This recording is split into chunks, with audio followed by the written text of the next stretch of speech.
Hello everybody, welcome to the day 2 of the whatever October thing I'm doing, and today I'm going to be covering a game series that hasn't been important since 2016.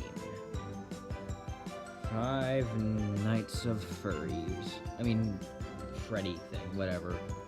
So, what I'm going to be doing is, well, first of all, I'm not going to be including these games, because, well, Ultimate Custom Night isn't exactly what I'd call, like, a real FNAF game, and, I didn't even really bother playing the Pizza Simulator one.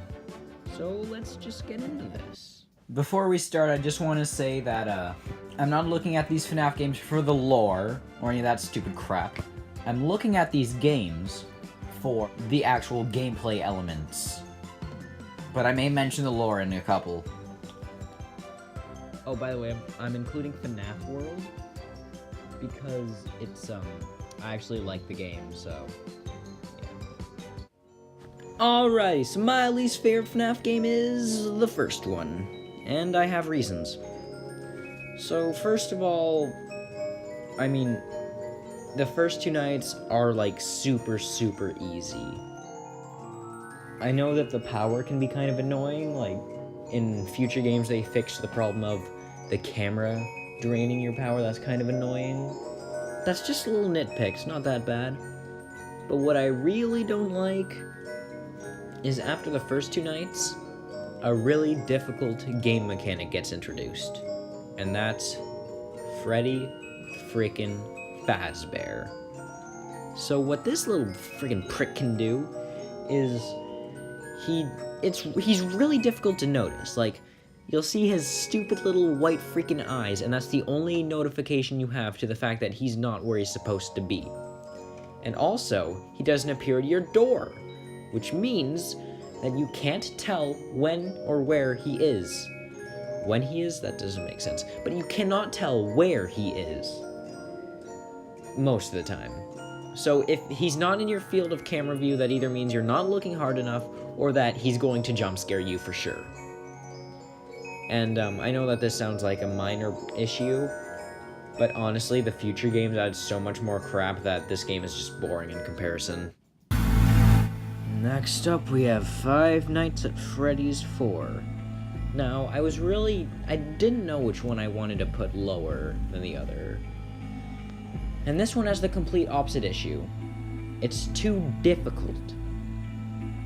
Well, let's start off with the fact that the death minigames are really boring. Like, too boring. And also, there's so much lore, it's really distracting from the awful gameplay. This time, you can run around, that's pretty cool. But this time, you also have to listen. So, I can't have my volume turned all the way down, and I have to hear the jump scares. And there are two doors you have to check. There's a closet. There's a frickin' bed where there's these little tiny Freddys that can kill you. And there's this stupid minigame after you beat a night where there's a plush trap, and honestly, I can't beat it. And I couldn't get past night 2. And as I mentioned, the death minigames are pretty low, below par. And another horrible thing, there's no camera. No camera at all. Just absolutely no camera. I don't like this game. Next up on the list is Five Nights at Freddy's 3. Wow! Now we're actually getting into the games that I actually do like. Not too much, but it's better than not liking it at all. First of all, we have cameras. That's great. Second of all, we don't have any power, but we do have this weird thing where it's like these phantom animatronics jump scare you, and then you have to like fix a bunch of things like audio and stuff. It's weird. I don't understand it. And the worst part though, well, this isn't the worst, but I don't like this. The vent system. So your main little bad guy Springtrap could be crawling through the vents, and you have to like block the vents or whatever. It's really stupid. And another thing I don't like is that the animatronics, most of them aren't even able to kill you. They just, like, do this weird thing with your stupid crap. I don't really get it. And another bad thing is, this new character, Springtrap. Like, where is the love for Freddy? Like, it's called Five Nights at Freddy's 3, not Five Nights with this weird golden bunny dude. And my dogs are barking. This is great. And another thing... Well, actually, now we're going to get into the things that I like. First of all, the death minigames are pretty fun. Well, the optional ones. The normal ones are just kind of there. And if you find one of those little glitch areas where you, like, have to glitch out of the stage, that's even more fun, because it's like a reward for doing your homework. And yeah, that's all I have to say for this one. Let's move on to the next game. FNAF World! Woohoo! Best game ever! Okay, this game is actually pretty good. I like this game, because it's not like your usual horror game, and not scary in any way, but it's an RPG, and if you didn't know this, I really like me some RPGs, like Pokemon and all those other ones. And my favorite kinds of RPGs are the team building ones, where you, like, gotta slowly get all your animatronics over time. And luckily, this game is just that, even though I've never really been able to get all of them before. And all the enemies are very interesting, and the characters are really nice looking.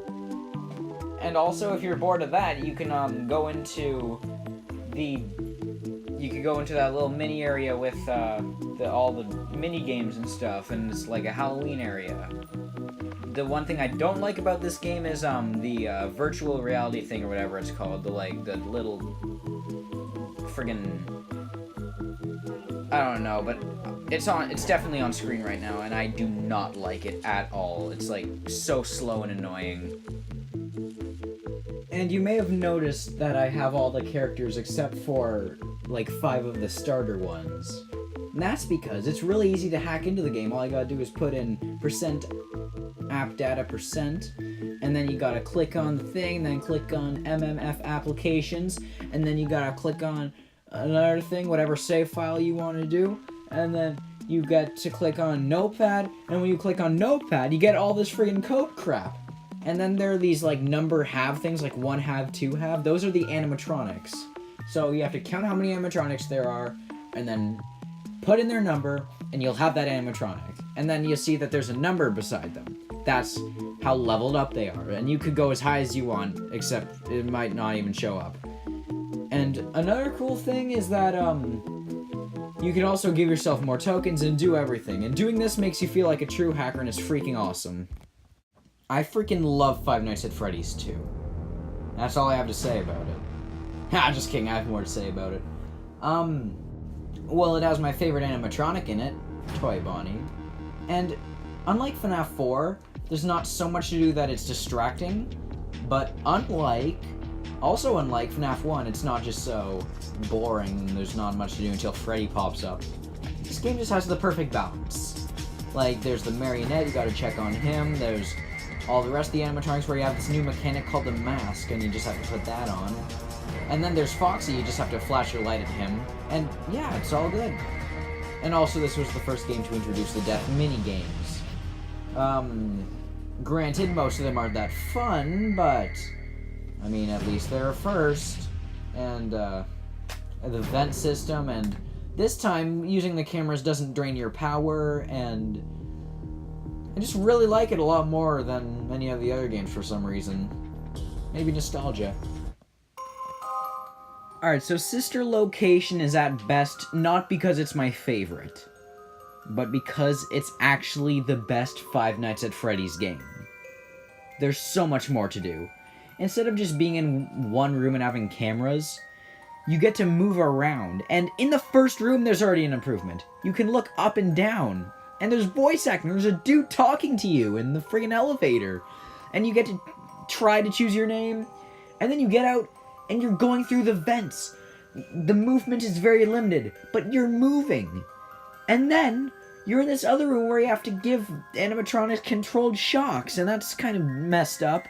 And then you check and they're there. And it's so cool. And then you crawl through another vents. And then you're in Circus Baby's auditorium. and you have to electrocute her a lot of times. And then you crawl back through your vents, you do your thing, and the night's over, and then you get to watch a TV show. Happening now. Clara, I tell you, the baby isn't mine. Count, I tell you that it is. You're the only vampire I've ever loved. That was only the first night.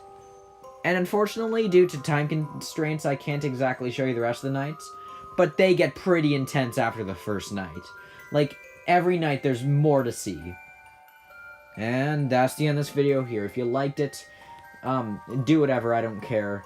And this was day 2. Kill me.